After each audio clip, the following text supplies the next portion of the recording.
경수 씨, 문 열어. 왜 내 전화를 안 받아? 내가 얼마나 기다렸는지 알아? 저는 더 이상 그의 소란에 응답하지 않고 안에서 문을 잠근 채 떨고만 있었습니다. 내가 이렇게까지 했는데 왜 날 무시하는 거야? 당장 문 안 열면 내가 이 문 부숴버릴 거야. 경수 씨, 나와. 여러분, 혹시 외로움이라는 감정을 느껴본 적 있으신가요? 누군가와 함께 있어도 가슴 한편이 허전하거나 혼자 있는 시간이 길어질수록 마음이 점점 공허해지는 그런 순간들 말이에요. 나이가 들수록 이런 감정은 더 깊어지는 것 같아요. 저도 그랬습니다. 오늘은 제가 겪었던 이야기를 들려드리려고 해요.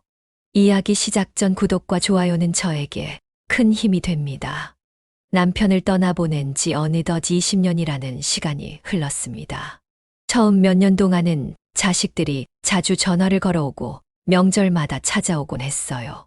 그들의 밝은 목소리와 방문은 저에게 큰 위로가 되었죠. 하지만 시간이 흐르면서 그들의 발길은 점점 뜸해졌습니다. 자식들이 떠난 뒤 텅 빈 집에서 보내는 시간은 고요함이 아니라 적막과 외로움으로 가득 차 있었어요. 집안의 시계 소리가 유난히 크게 들리고 창밖의 바람 소리가 더 선명하게 느껴질 때마다 혼자라는 사실이 저를 짓눌렀습니다. 그럴 때마다 저는 스스로에게 물었어요. 과연 이렇게 살아가는 게 맞는 걸까?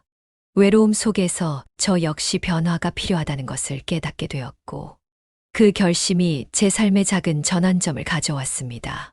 하지만 그 전환점이 행복으로만 이어지지 않았다는 걸 저는 곧 알게 되었습니다. 어느 날 우연히 동네 커뮤니티 게시판에 붙어 있는 광고 하나가 제 눈길을 끌었습니다. 60+ 주말 등산 모임, 건강과 친목을 위해 매주 산을 오릅니다. 라는 문구가 적혀 있었어요. 무심코 지나칠 수도 있었겠지만 그 순간 광고 속 문장이 저를 붙잡았어요. 저는 잠시 서서 광고지를 다시 한번 꼼꼼히 읽어보았습니다. 매주 토요일 오전 8시 마을 회관 앞 집결. 누구나 환영합니다. 라는 글귀가 따뜻하게 느껴졌습니다. 이 모임은 꼭 저를 위한 것처럼 보였어요. 혼자 집에 있는 대신 새로운 사람들과 어울리고 자연 속에서 시간을 보낼 수 있다면 지금의 외로움이 조금은 가벼워질지도 모른다는 희망이 생겼습니다. 그런데 한편으론 두려움도 있었습니다. 낯선 사람들 사이에 들어가는 게 과연 쉬울까? 혹시 내가 적응하지 못하면 어쩌지? 그동안 사람들과 멀어졌던 시간을 생각하면 걱정이 앞섰습니다. 하지만 마음속에서는 한번 해보자. 가만히 있는 것보다는 낫잖아. 라는 목소리가 저를 계속 다독였어요. 결국 용기를 내어 모임에 참석하기로 결심했습니다.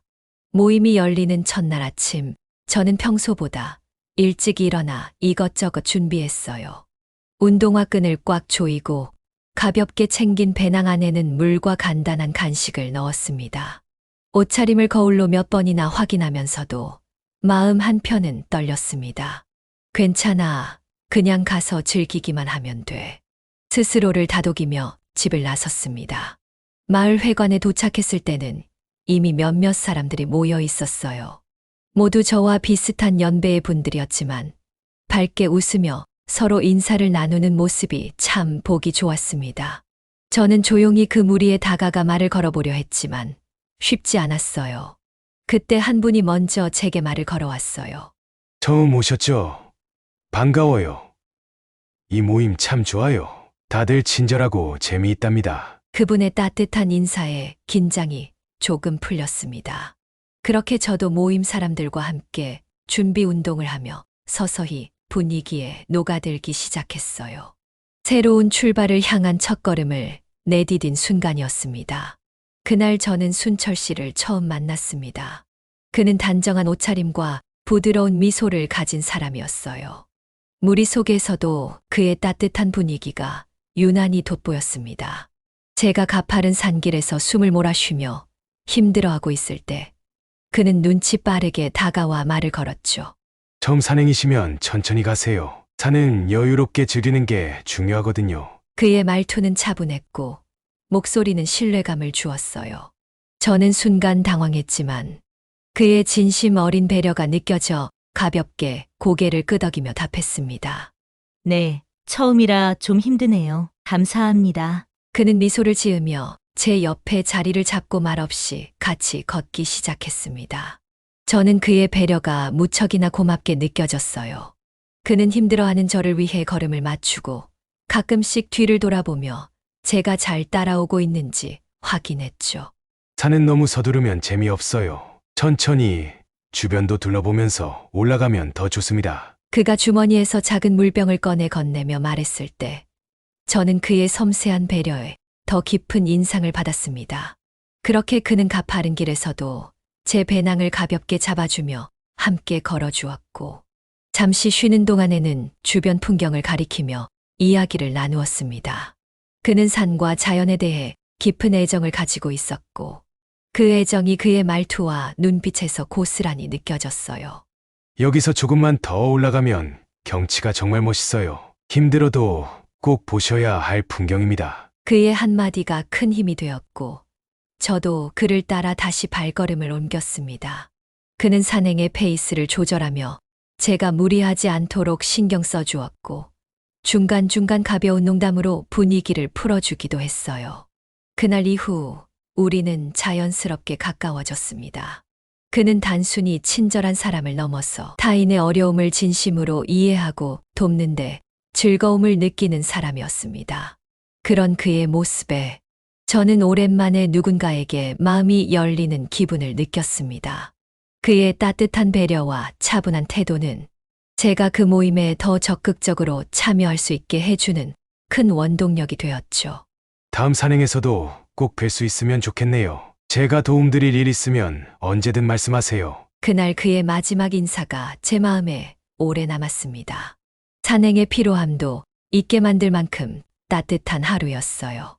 두 번째 산행에서 순철 씨를 다시 만난 건 아마도 제게 큰 전환점이 되었던 날이었을 거예요. 첫 번째 산행에서는 낯설고 긴장된 마음에 주변을 제대로 살피지 못했지만 이번에는 조금 여유로운 마음으로 모임에 참석할 수 있었어요. 산 입구에 도착했을 때 익숙한 얼굴들이 하나둘 보이기 시작했죠. 그 중에서도 가장 먼저 눈에 띈 사람은 바로 순철 씨였어요. 그는 여전히 단정한 옷차림과 밝은 미소로 사람들을 맞이하고 있었습니다. 경순 씨, 오셨네요. 이번에도 같이 걸으실래요? 그는 제게 먼저 다가와 인사를 건넸습니다. 지난번의 친절이 떠올라 저는 자연스럽게 그의 옆에 섰습니다. 네, 이번에는 저도 조금 더 잘할 수 있을 것 같아요. 순철 씨 덕분에 지난번에 자신감이 생겼거든요. 그럼 오늘은 지난번보다 더 멋진 경치를 보여드리죠. 제가 또 특별한 간식을 준비해왔거든요. 그는 밝게 웃으며 저를 이끌었습니다. 가파른 오르막길에서도 그는 제 걸음에 맞춰 천천히 걸어주었고 틈틈이 산에 대해 재미있는 이야기를 들려주었습니다. 이 나무 보세요. 몇십 년은 됐을 거예요. 이렇게 오래된 나무를 보면 참 신기하지 않나요? 저 나무도 얼마나 많은 계절을 겪었을까요? 그의 말을 들으며 고개를 들어 나무를 바라보니 왠지 제 삶도 이 나무처럼 견디고 살아온 세월 속에서 아름다움을 만들어 왔다는 생각이 들었어요. 산 중턱에 다다랐을 때 모두들 잠시 쉬기로 했습니다. 순철 씨는 미리 준비해온 보온병과 간식을 꺼내더니 저를 향해 작은 컵을 건네주었습니다. 경순 씨, 따뜻한 차 한잔하세요. 산에서는 이런 게 딱이에요. 감사해요. 정말 세심하게 챙기시네요. 이런 건 생각도 못 했는데. 혼자 다니는 걸 좋아하다 보니 챙기는 게 습관이 됐어요. 그리고 좋은 사람과 나눌 때 더 맛있잖아요. 그의 말에 저는 웃으며 차를 받아들었습니다. 손끝으로 느껴지는 따뜻함과 함께 그의 배려가 마음속 깊이 전해지는 것 같았어요. 그는 다른 사람들에게도 간식을 나눠주며 모임의 분위기를 한층 더 밝게 만들었습니다. 그가 있는 곳은 늘 따뜻하고 편안한 느낌이 들었어요. 잠시 쉬며 풍경을 감상하던 중 그는 제게 말했습니다. 산이 주는 고요함이 참 좋죠. 여기에 오면 복잡한 생각도 사라지고 그냥 자연에 온전히 집중할 수 있으니까요. 맞아요. 저도 여기 오면 마음이 편안해져요. 이런 걸 왜 진작 시작하지 않았나 싶어요. 지금이라도 시작하셨으니 충분하죠. 앞으로 더 많은 좋은 시간을 보낼 수 있을 거예요. 제가 곁에서 잘 챙겨드릴게요. 그의 다정한 말 한마디 한마디가 저에게는 오랜만에 느껴보는 설렘과 기쁨으로 다가왔습니다. 그는 그저 친절한 사람이 아니라 타인의 마음을 깊이 이해하고 보듬어줄 줄 아는 사람이었습니다. 하산길에서도 그는 저를 배려하며 천천히 걸어주었고, 산 아래에 다다랐을 때는 준비해온 간단한 도시락을 함께 나누며 시간을 보냈습니다. 경순 씨, 다음 산행에도 꼭 오실 거죠? 제가 다음번엔 더 맛있는 간식을 준비해 올게요. 네, 순철 씨 덕분에 매번 기대가 돼요. 그날 집으로 돌아오면서 저는 그의 다정한 모습을 떠올리며 미소를 지었습니다. 그의 배려와 따뜻함은 제 마음속에 깊이 새겨졌고, 그날 이후로 우리는 더 자주 대화를 나누며 서로를 알아가기 시작했습니다. 그의 말처럼 제게도 새로운 시작이 다가오고 있는 것 같았어요. 어느 날 등산을 마치고 하산길에서 그는 제게 다가와 말했어요. 경순 씨, 다음 주에는 점심이라도 같이 하실래요? 제가 아는 산채 비빔밥집이 있는데 한번 가보시면 좋아하실 거예요. 그의 말투는 여느 때처럼 부드럽고 차분했지만 그 속에는 어쩐지 기대감이 살짝 묻어나는 것 같았어요. 저는 잠시 머뭇거렸습니다. 산채 비빔밥집이라니 낯선 제안의 설렘과 망설임이 동시에 밀려왔거든요. 네, 그럼요. 어디라고 하셨죠? 그는 미소를 지으며 대답했어요. 다음 주에 제가 모임 끝나고 바로 안내할게요. 준비는 제가 다 할 테니까 부담 가지지 마세요. 그의 진심 어린 제안에 저는 고개를 끄덕였습니다. 그날 이후로 우리의 만남은 단순히 등산 모임에서의 동료 관계를 넘어 개인적인 시간으로 이어지기 시작했어요. 그는 등산이 없는 날에도 저를 위해 시간을 냈어요. 어느 날은 아침 일찍 문 앞에서 그가 기다리고 있더라고요. 손에는 큰 상자가 들려 있었어요. 경순 씨, 이거 제가 텃밭에서 직접 키운 채소인데 한번 드셔보세요. 저는 놀라서 물었죠. 아니, 채소도 키우세요? 매번 이렇게 챙겨주시니 너무 감사하네요. 매번 이렇게 받기만 하니 죄송하기도 하고요. 그는 고개를 저으며 말했어요. 아니에요. 그냥 제가 좋아서 하는 일이에요. 자연 그대로 키운 거라 정말 맛있을 거예요. 나중에 드셔보시고 맛있다고만 해주시면 돼요. 그의 작은 배려가 제 마음을 따뜻하게 했습니다. 그렇게 우리는 조금씩 더 가까워졌어요. 그는 언제나 진심으로 저를 생각해 주는 듯 했고, 저는 그와의 시간을 점점 더 기대하게 됐습니다. 어느 날 그는 직접 요리를 해보겠다며 제게 제안했어요. 경순 씨, 제가 한번 요리해 볼까요? 평소에는 간소하게 끼니 때우실 것 같은데 제가 좀 음식 좀 만들어 드리고 싶어요. 저는 당황했지만 그의 진심이 느껴져 초대를 받아들였습니다. 그는 장을 보러 갔다가 1시간 뒤쯤 제 집으로 돌아왔어요. 장바구니에서 하나하나 꺼내는 재료들은 모두 신선했고 손놀림은 능숙했어요. 그가 주방에서 요리를 준비하는 동안 저는 거실에서 맛있는 음식 냄새를 맡으며 기다렸습니다. 곧 주방에서 그의 목소리가 들려왔어요. 조금만 더 기다리시면 완성됩니다. 된장찌개와 몇 가지 반찬 준비 중이에요. 테이블 위에 차려진 요리는 정말 근사했어요. 그는 된장찌개를 중심으로 다양한 반찬을 내놓으며 밝게 웃었죠. 혼자 살다 보니 요리가 취미가 됐어요. 사실 제가 먹는 것보다는 이렇게 누군가에게 해드리는 게 더 기쁘더라고요. 저는 미소를 지으며 말했어요. 정말 대단하세요.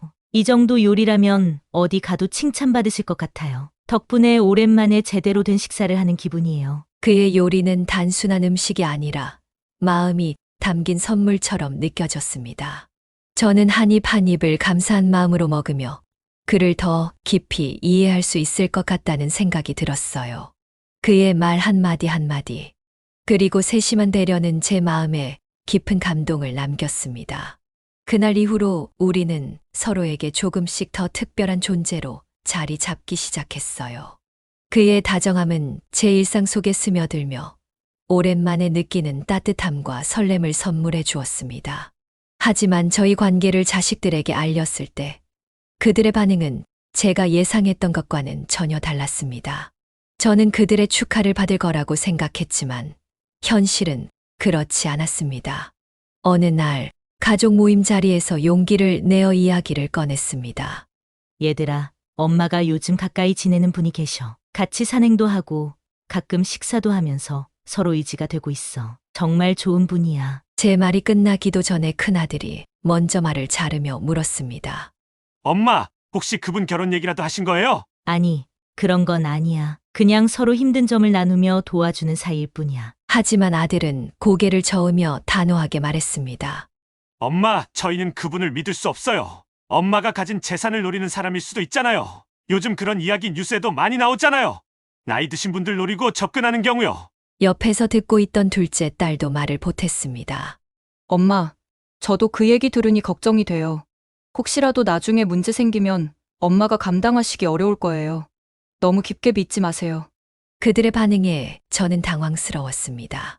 그 사람의 진심과 다정함을 알리는 데만 집중했던 저는 자식들이 이런 식으로 받아들일 거라고는 생각하지 못했어요.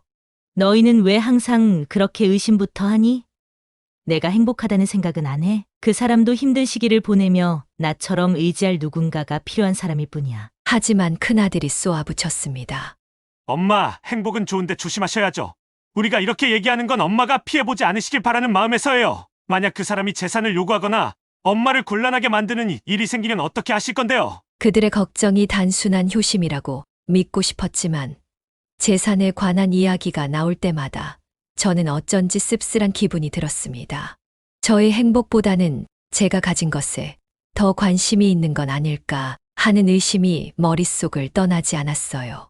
내가 너희에게 재산 문제로 민폐 끼치지 않을 테니 너무 걱정하지 말아라. 그저 나도 이제 누군가와 의지하며 지내고 싶을 뿐이야. 제 말을 들은 자식들은 한동안 침묵했지만 표정에서는 여전히 걱정과 불신이 가득했습니다. 저는 그들의 반응에 속상한 마음을 안고 집으로 돌아왔습니다. 순철 씨의 따뜻함과 자식들의 반대 사이에서 어떻게 해야 할지 혼란스러웠어요.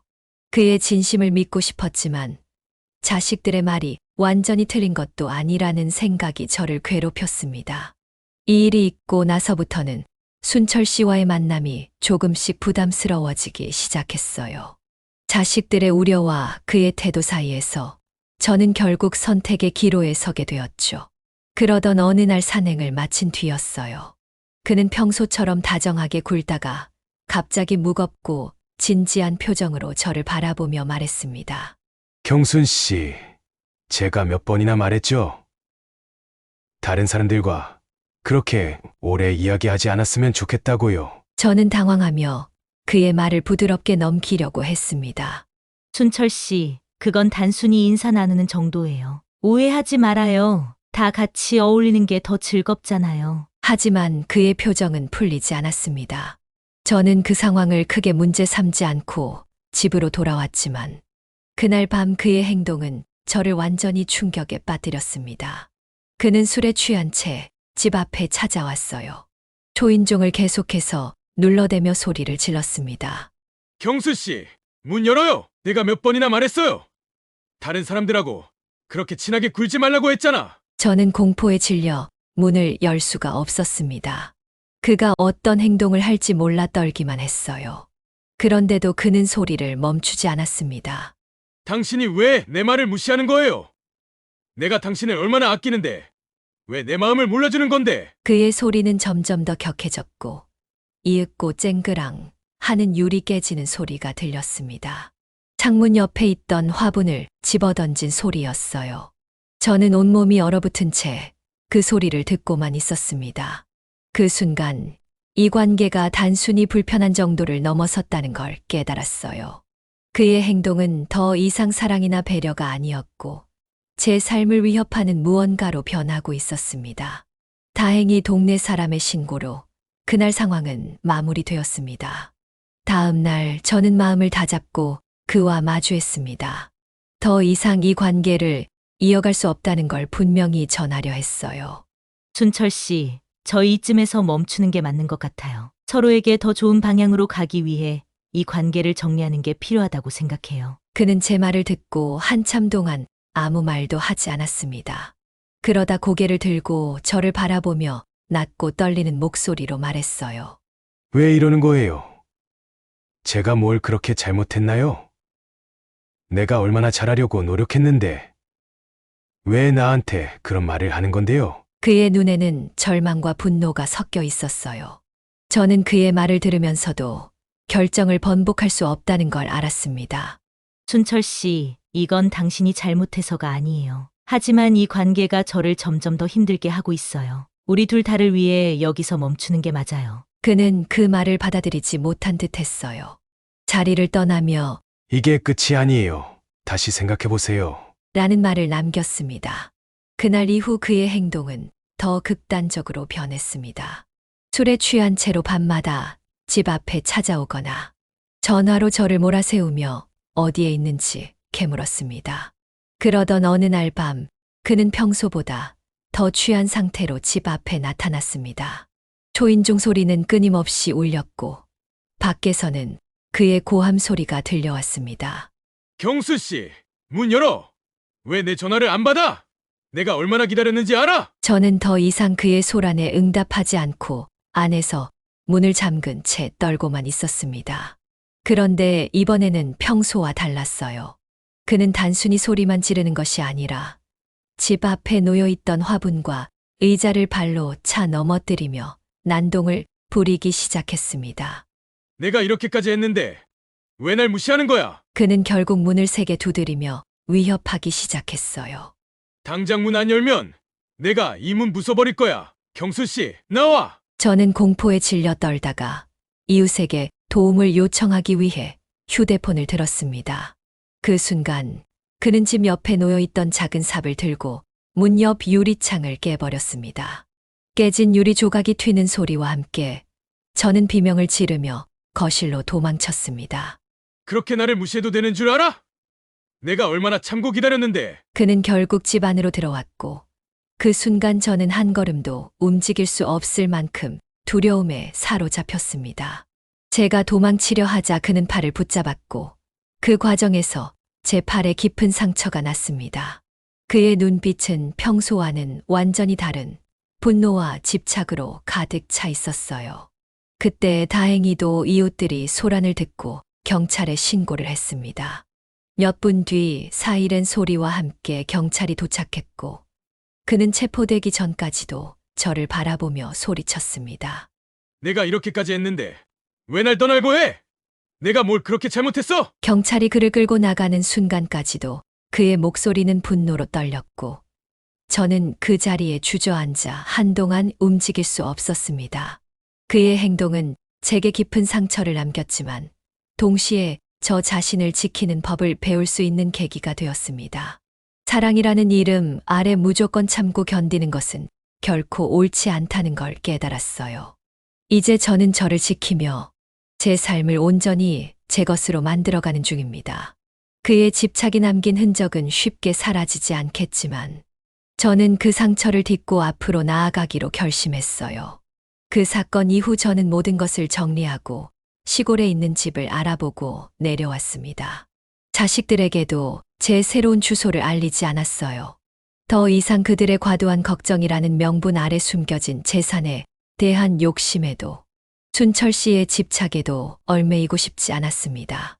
이번에는 온전히 저 자신만을 위한 선택을 하고 싶었어요. 새롭게 정착한 곳은 작은 마당이 있는 조용한 시골집이었어요. 집 앞에는 아담한 텃밭이 있었고 그곳에서 자라는 채소와 꽃들을 보며 저는 마음을 다잡았습니다. 매일 아침이면 마당을 쓸고 텃밭을 돌보며 하루를 시작했어요. 땀방울이 맺히는 이 단순한 일상이 저를 점점 치유해 주는 것 같았습니다. 처음에는 외로움이 다시 찾아오지 않을까 걱정이 들기도 했습니다. 하지만 이상하게도 이곳에서는 그 외로움이 더 이상 저를 괴롭히지 않았습니다. 오히려 혼자만의 시간이 소중하게 느껴졌고 조용한 시골 풍경 속에서 제 마음은 조금씩 평온함을 되찾아갔습니다. 이곳에서는 누구에게도 방해받지 않고 제 삶을 제 방식대로 살 수 있다는 사실이 저를 자유롭게 했습니다. 춘철 씨와의 기억은 처음에는 상처로 남았지만 시간이 지나면서 그것마저도 저를 단단하게 만들어주는 자양분처럼 느껴졌습니다. 그의 사랑은 처음에는 따뜻하고 진심처럼 보였지만 결국 제 삶을 흔드는 무거운 족쇄가 되었다는 걸 이제는 분명히 알 수 있었습니다. 사랑이라는 이름으로 스스로를 희생해서는 안 된다는 걸 그의 집착 속에서 힘겹게 배우게 되었어요. 한편으로는 자식들에 대한 씁쓸함도 여전히 남아 있었습니다. 그들이 제 행복보다는 제 재산을 더 걱정했던 일이 생각날 때면 제 자신을 그들에게서도 더 멀리 두고 싶다는 생각이 들었어요. 그래서 지금은 제 삶의 중심을 저 자신에게 맞추기로 했습니다. 더 이상 누군가에게 휘둘리지 않고 저만의 삶을 살아가겠다는 다짐이 저를 버티게 했습니다. 요즘은 아침 일찍 일어나 텃밭을 돌보고 간단한 식사를 준비하며 하루를 시작합니다. 오후에는 동네 도서관에 가서 책을 읽거나 마을 사람들과 가벼운 인사를 나누며 시간을 보냅니다. 과거의 상처를 뒤로하고 작은 행복에 집중하며 살아가다 보니 삶이 점점 더 단순하면서도 소중하게 느껴져요. 물론 가끔은 지난 일들이 생각날 때도 있습니다. 춘철 씨의 다정했던 모습, 자식들과의 갈등, 그리고 그 모든 과정에서 느꼈던 혼란과 고통. 하지만 이제는 그것들을 담담히 받아들일 수 있게 되었어요. 그것들이 모두 지금의 저를 만든 일부라는 걸 깨달았기 때문입니다. 앞으로의 삶에서는 누구도 제 마음과 삶을 흔들지 못하도록 단단히 마음을 다잡고 살아갈 겁니다. 사랑이라는 이름 아래 어떤 것도 제 자신을 희생시키는 일이 없도록 제 자신을 더 아끼며 살아가기로 결심했습니다. 이제는 조용히 하지만 저답게 살아가는 것이 제가 선택한 길입니다. 이 작은 시골집과 텃밭에서 저는 마침내 진정한 평화를 찾았습니다. 이렇게 제 이야기를 끝으로 마치려 합니다. 사실 이런 이야기를 꺼내는 게 쉬운 일은 아니었어요. 하지만 제 경험이 누군가에게 작은 위로나 힘이 될 수 있다면 그걸로 충분히 의미 있다고 생각합니다. 살다 보면 누구나 외로움을 느낄 때가 있죠. 특히 나이가 들수록 주변 사람들과의 거리가 멀어지고 혼자라는 감정이 더 크게 다가오곤 합니다. 그래서 누군가에게 의지하고 싶고 마음을 나누고 싶다는 생각이 드는 건 당연한 일이에요. 하지만 중요한 건 그 관계가 나를 존중하고 아껴주는 건강한 관계인지 확인하는 거예요. 아무리 따뜻한 말과 행동이라도 나를 옥죄고 힘들게 한다면 그건 결코 사랑이 아니에요. 그 관계가 내 삶을 더 단단하게 만들어주는지 아니면 흔들리게 하는지를 잘 살펴보셔야 해요. 혹시 저처럼 비슷한 상황에 놓여 계신 분이 있다면 스스로에게 한번 물어보세요. 이 관계가 정말 나에게 좋은 영향을 주고 있는가? 그리고 무엇보다 중요한 건 자신을 먼저 아끼는 거예요. 내 삶의 주인공은 나 자신이라는 걸 절대 잊지 마세요. 끝까지 제 이야기를 들어주셔서 감사합니다.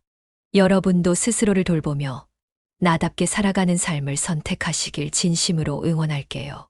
언제나 행복하시길 바랍니다.